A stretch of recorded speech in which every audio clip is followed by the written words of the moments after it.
Jadi pada saat Gunung Merapi kemarin meletus, itu kan jumlah pasir yang terbawa turun di Gunung Merapi itu sebanyak dapat dikatakan bisa membuat kira-kira sepertiga tinggi Gunung Merapi tersebut gitu loh, yang saya baca di berita ya. Kalau nggak salah sepertiga.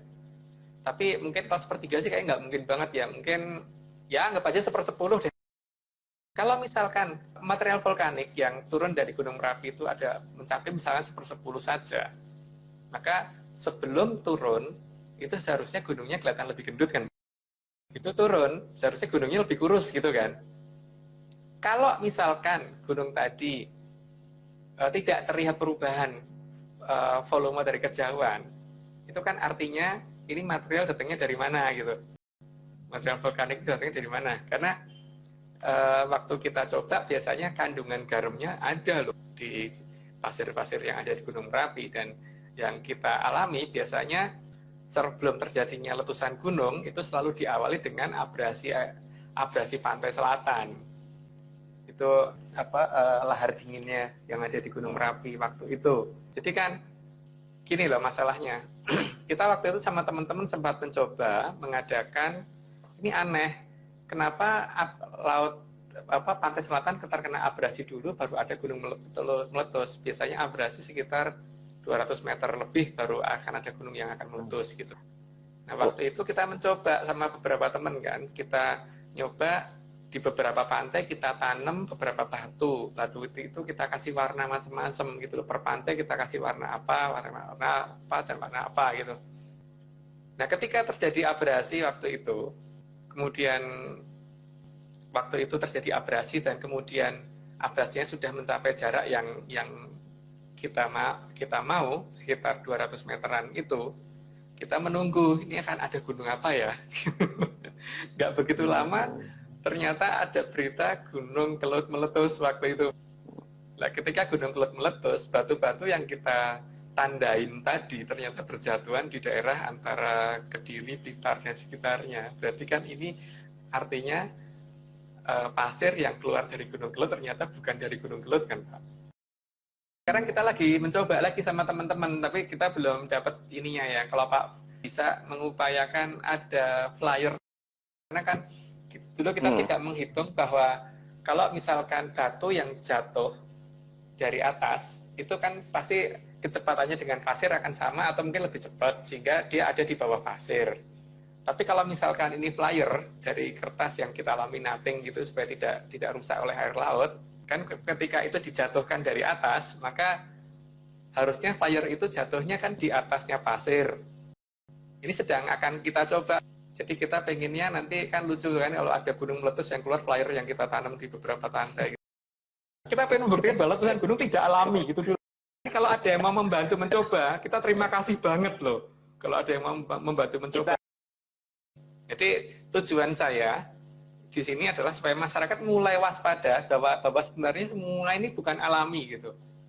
Jadi kalau misalkan ada yang mau cari pantai yang berpasir hitam, terus kemudian kita tanam berjarak beberapa meter sekali gitu, tapi kita tanam di kedalaman ya sekitar 1 meteran ya, jangan terlalu dangkal, nanti dianggap mengotori pantai gitu. Kita tanam 1 meter lebih deh kalau bisa.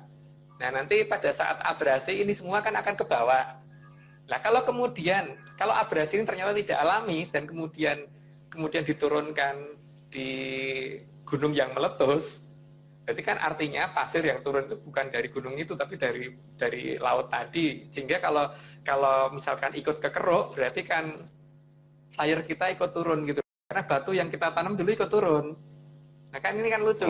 Kita pengennya mencoba, siapa tahu ada gunung meletus keluar flyer dari Indosat kayak dari mana kayak gitu. Ini kalau ada yang mau membantu kita untuk menanam flyer itu atau kertas apa kayak yang pakai tulisan apa, tapi yang penting atau plastik mungkin ya. Kalau plastik mungkin lebih tidak rusak oleh air laut ya. Karena kan itu kekeruk dulu, dibawa dulu ya mereka, kemudian diturunkan di titik-titik tertentu gitu kan. Dan yang jelas batu yang kita tanam tadi kan tidak terkena efek suhu panas. Buktinya apa? Buktinya adalah cat itu yang kita pakai kan cat kayu. Cat kayu itu kan tidak akan kalau terkena suhu 200 derajat aja pasti akan leleh ya, akan rusak. Apalagi gunung ya, gunung itu kalau meletus suhunya nggak tahu berapa itu. Pasti ribuan derajat, minimal 500 derajat itu pasti di atas itu ya. Ini kan kalau flyernya turun kan, jadi kita harus membantah teori bahwa gunung itu meletus karena teori geologi. Enggak. Rata-rata pasir yang keluar dari gunung berapi pada saat meletus pasirnya hitam.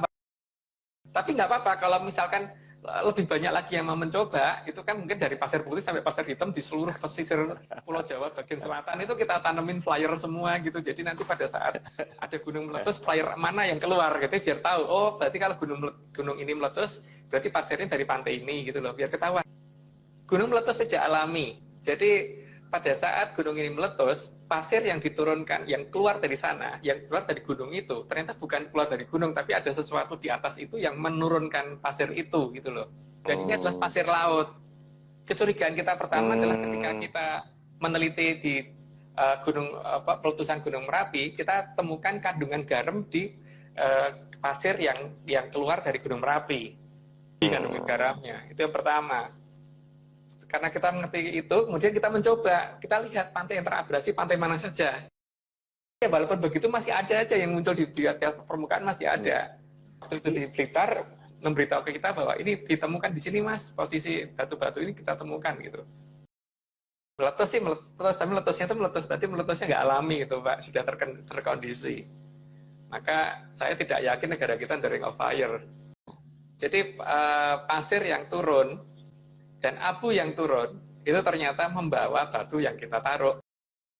Kalau misalkan itu benda yang ringan, jadi kalau benda yang ringan kan ketika pasirnya sudah turun dia masih melayang-layang di atas, sehingga pada saat sehingga banyak orang bisa nemu flyer di sana gitu loh untuk membuktikan bahwa ini tidak alami. Piramid di Bosnia yang tingginya sekitar 200 meter.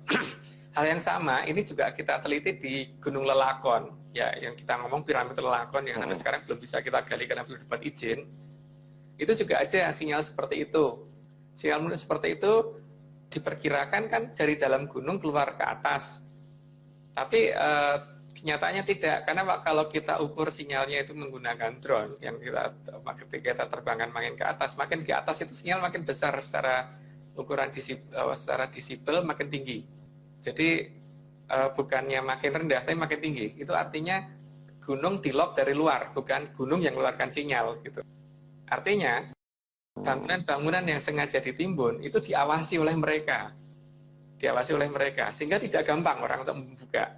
Kalau benar-benar mereka tidak menginginkan dibuka oleh orang tertentu, walaupun menggunakan teknologi yang maju pada zaman sekarang, itu bagi mereka masih belum apa-apa. Jadi tidak akan bisa dibuka dengan menggunakan apa-apa yang ada di zaman sekarang, kecuali kalau bangunan yang kita katakan KW lah itu mereka buka mungkin bisa, tapi ya KW ya Pak ya, bukan yang asli gitu.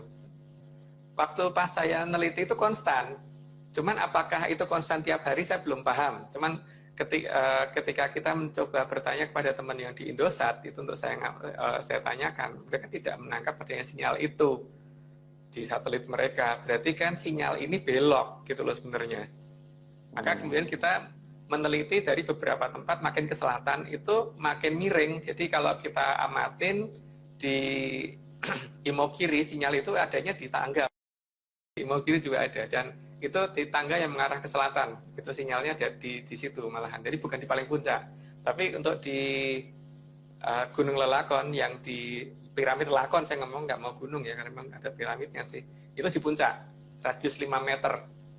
Ya, kira-kira dari 10 meter ya. Radius 5 meter, nanti 10 meter lah diameternya gitu daerah itu. Jadi gini, sinyal tersebut kan sekitar pada frekuensi ultrasound, pada saat dia bergerak makin tinggi, itu sebaiknya segera turun, karena biasanya hewan-hewan melata mulai keluar.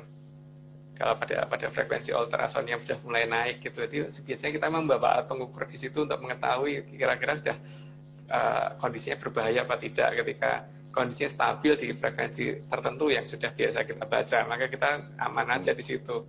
Tapi ketika dia naik mulai naik gitu, biasanya kalau jengking keluar pertama kali, terus setelah itu ular akan keluar. Jadi di situ yang harus kita hati-hati. Jadi dalam meneliti tidak hanya memperhatikan peralatan modern yang kita bawa berupa peralatan geologi seperti geolistrik atau apapun, tapi juga peralatan yang bisa menangkap sinyal ini perlu kita bawa. Kalau kita mengadakan penelitian, hal yang paling tidak bisa kita duga adalah keberadaan hewan-hewan seperti itu. Jadi kita harus membawa peralatan seperti itu dengan tujuan adalah ketika sinyal ini sudah mengarah kepada akan munculnya hewan-hewan yang berbahaya, sebaiknya kita turun gitu loh. Jangan kita lanjutkan daripada ada korban. Ya kecuali kalau mungkin kebal gitu digigit ular atau apa ya nggak apa-apa monggo. Tapi kalau kira-kira nggak kebal ya jangan.